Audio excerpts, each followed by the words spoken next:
devices are being launched faster than ever. Technology is moving at such a rapid pace that older devices often feel left behind.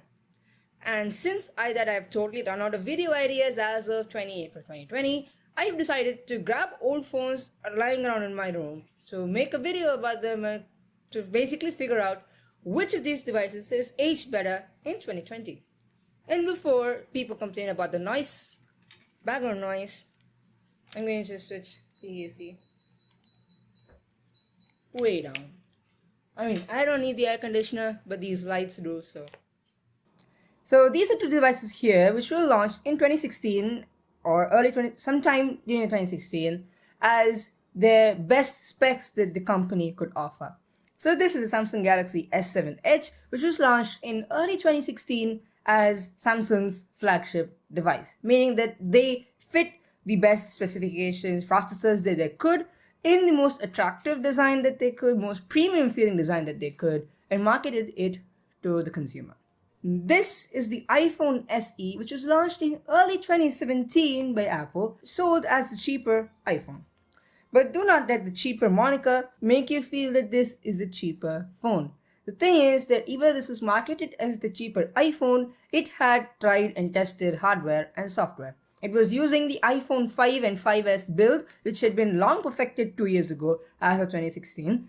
And the SoC used inside was the Apple A9 with 2 GB of RAM, which was the latest processor from Apple at that time. So these two devices are actually made to be the fastest devices that their respective manufacturers could make. And the fact is, it's no longer 2020, and these devices have had a bunch of years in their use. So I just wanted to figure out which one of these devices aged better so that you can make a calculated decision when you buy your next device to either buy into the iPhones or buy into the Android side of things. To begin with, let's go with my phone, that is the iPhone. I mean, you can call it iPhone. Bad puns aside, I got this phone and I used it for some time. It's my primary device, but the fact is I didn't like either the Apple ecosystem as well as some of the downfalls of this device, which led to this device being handed over to the cameraman, that is my brother. Yeah, who loves this device, and if I probably say something bad about this, I'll probably get punched in the face after the cameras stop rolling. So by the time you watch the next video, if I have a major bruise on my face, you know who to attack or who to complain to.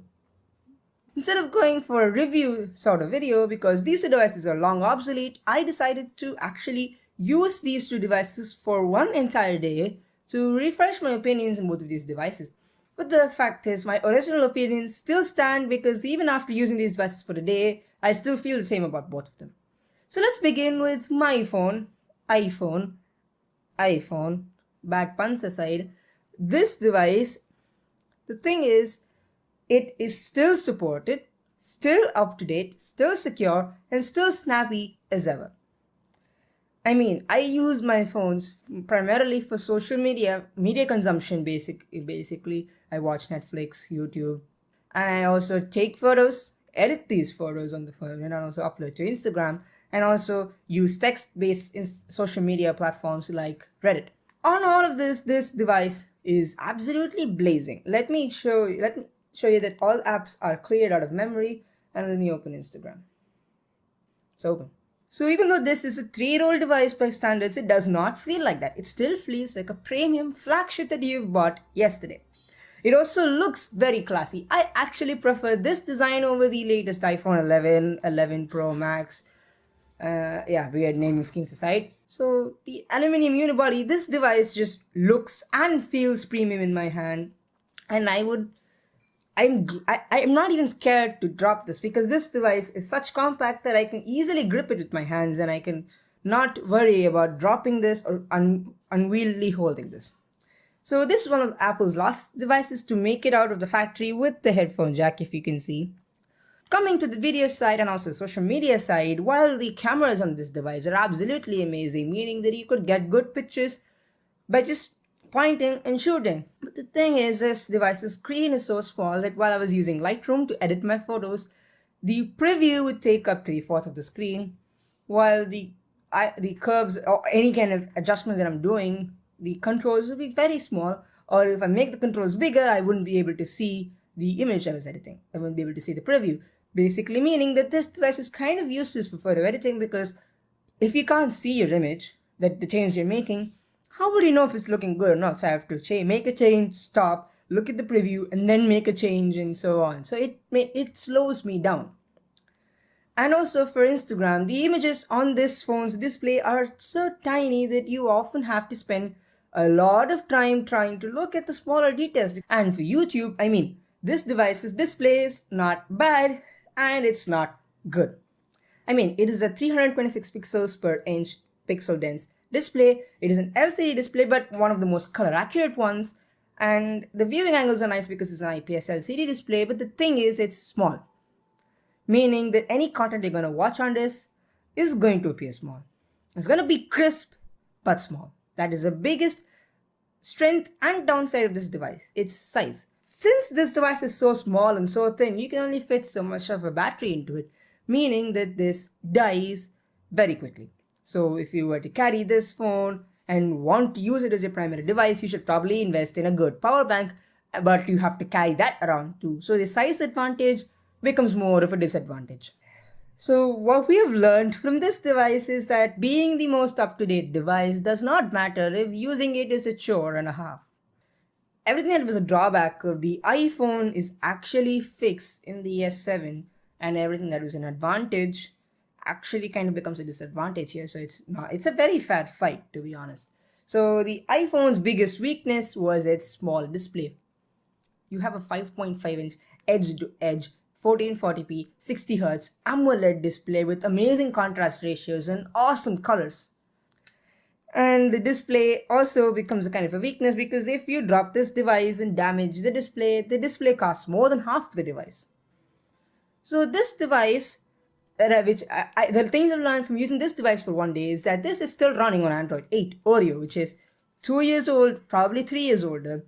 But the thing is, while it's running on older version of Android, it does not mean that it is insecure. It was getting software security updates up and until 2019. So if you have a little bit of patience, this device can plow through everything. It just needs some time. This device's camera is one of the best cameras that I've seen. The colors are so pleasing right straight out of camera. This exact phone built my entire YouTube channel, and basically all of the videos on my channel before 2020. Not that there are many, but all of those videos up and until 2020 has been shot on this phone. I have done a lot of gear upgrades after 2020 in these 4 short months, which I will get into a later video because I need more content. So I just use this for all of my videos, even though I got this as my point and shoot camera, and also because this has a massive battery, 4000 milliamp hours compared to 1300 something milliamp hours, which means that this device can last, even 3 years later, can last a full day easily. No issues. It is 4 gigs of RAM, almost twice as the iPhone, but it does not matter because, well, multitasking is not a thing you want to do with this device because it can become very slow and choppy once you do that. But you have to have some trade-offs, right? If you want awesome battery life, awesome content consumption capabilities, and also awesome cameras, you need to take some hits. So you need to have a bit of patience to get through a full day with this device, but once you have that amount of patience, you can basically plow through anything. This device is capable, yet a tad bit slow and choppy compared to this. Apple, because of its tight ecosystem, basically has control over every step in the experience. That means that they can optimize things to be that much better. So overall, as an ecosystem and as a device, the iPhone still works awesome today because of the amount of optimizations they've done to it. Since Apple has control over everything in the ecosystem, their devices are just better for longevity. If you want to buy one phone and keep using it for more than 2 to 3 years, get the iPhone. If you feel like you're going to use it only for 1 year or something a little bit higher but not too long, get an Android device. The lowered upfront cost will just make it that much better. If you want to keep upgrading iPhones from iPhones every year, you're going to have to spend $1,000 every year. But there are mid-ranges on Android, there are different brands, there are different specifications of devices, and you can choose which device suits you the best. There might be a device with an awesome camera with a bad mid-range processor, And that might be okay for me because all I care about is a camera and I can go for okay performance. I can use this for a day. So, or there might be this device with last year's cameras with the latest and greatest processor at the cheapest price available. Companies like Xiaomi, Poco, Realme have all made good devices for pretty cheap, which copy a lot of things from the iPhone, and copying from the best is not a bad thing. So since I've officially run out of content now, I'm gonna go find more ways to milk content from the stuff that I already have. So thanks for watching. I'm Pranav Aravindan, you're watching my channel, and let's hope that the next video I make is not from quarantine. Let's hope that this thing ends quickly. Stay safe, stay indoors.